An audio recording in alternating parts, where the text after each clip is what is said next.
एक दिन दुखवा के दिनावा बदली। कहिया भागिना के दुनिया जुगे जुगे नमावा सबली। राम हो आजा अब तू आजा, राम हो आजा अब तू आजा, कहे हमें दुनिया ही पगली पगली। राम हो आजा अब तू आजा, रोए बड़ी सवारी हो पगली पगली।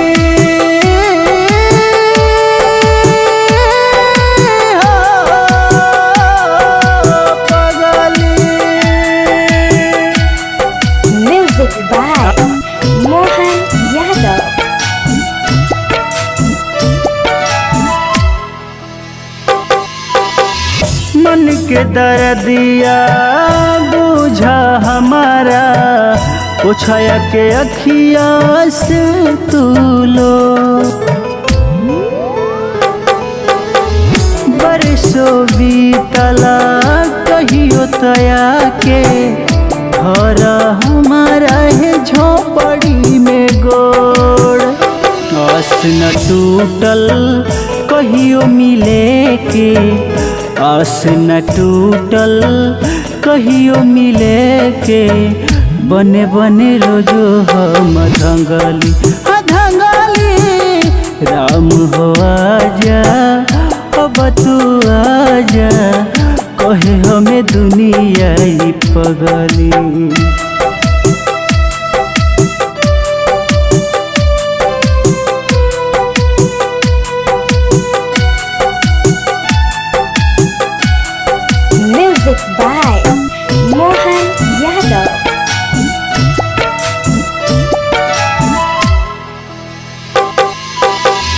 दुनिया के मेला में बानी अकेला, आके पकड़ी ले तू हाथ।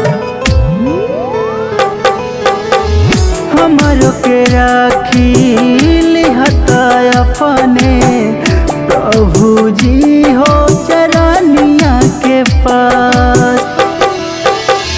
निंदिया नयाइल अखिया में कबो, निंदिया नयाइल अखिया में कबो, प्रेमवा में तोहरा हो जगली हो जगली। राम हो आजा अब तू आजा, कहे हमें दुनिया ही पगली।